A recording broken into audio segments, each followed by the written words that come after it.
obviously former owner of the Dodgers, and you across and now own Marseille. Could you explain the thinking behind, well, you're an American owning a European soccer team. I mean, what is the thinking behind that? Well, the truth of the matter is I wasn't really looking to own another team. I had gotten that out of my system. I had a great run in LA. It was a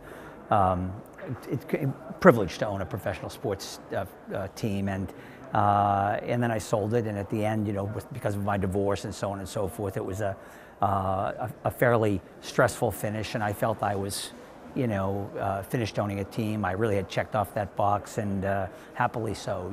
As I said, it was a privilege to own the team. I enjoyed every minute except the personal part of it. Yeah. Well, the end I enjoyed because we had an epic finish and financially, but that wasn't my intention, of course.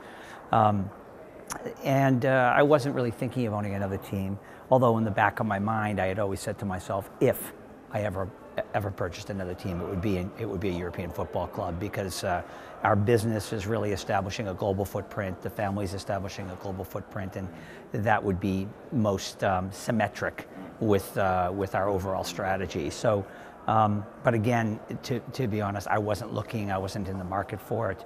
I happened to be over in France, and I was at a wedding, actually in Aix-en-Provence, 2 years before I bought the club, and somebody mentioned Marseille, and the Louis Dreyfus family was going to sell it at some point, and things weren't going particularly well. There was a lot of dysfunction and so forth, and I made note of it only because it sounded a lot like the Dodgers when I bought them, quite frankly, but I didn't do anything about it because I really had no intention of doing it.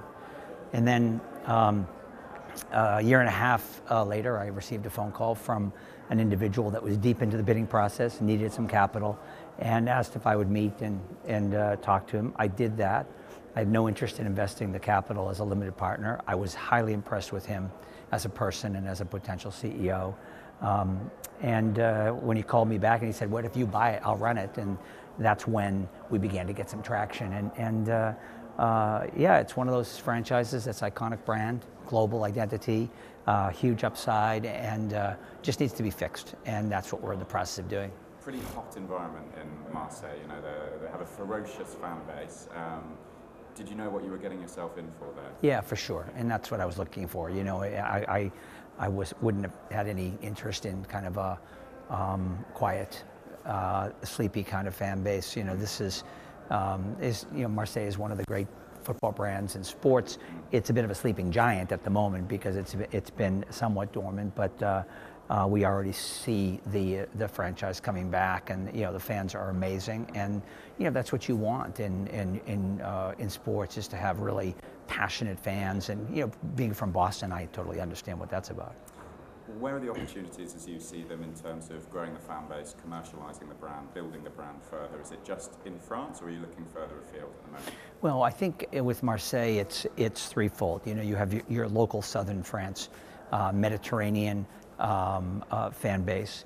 You have a national fan base in France, and then you have the international fan base. And Marseille is the #1 team in France. It's even through its difficult times, it's maintained its #1 status with the fans, in part because of the fans and the spirit of the fans, which you referred to, and also because it's the only franchise in France to have ever won the Champions League.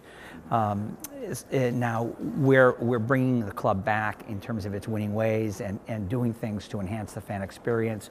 So we just had the largest attendance ever in the history of the club recently against PSG at the Velodrome. So we need to build a winning attitude again. When the team starts winning, then the fan base, is aroused, and will certainly quickly, I think, recapture and grow our fan base throughout France, and of course in southern France. The real challenge for Marseille is to really grow the fan base internationally, because there are other super clubs that have got a bit of a head start, and we need to compete with them to compete at the highest level. So our strategy is to be very aggressive internationally with the club and with the brand, but we need to do that on a foundation of winning, for sure. Cool, thank you very much indeed. You're welcome.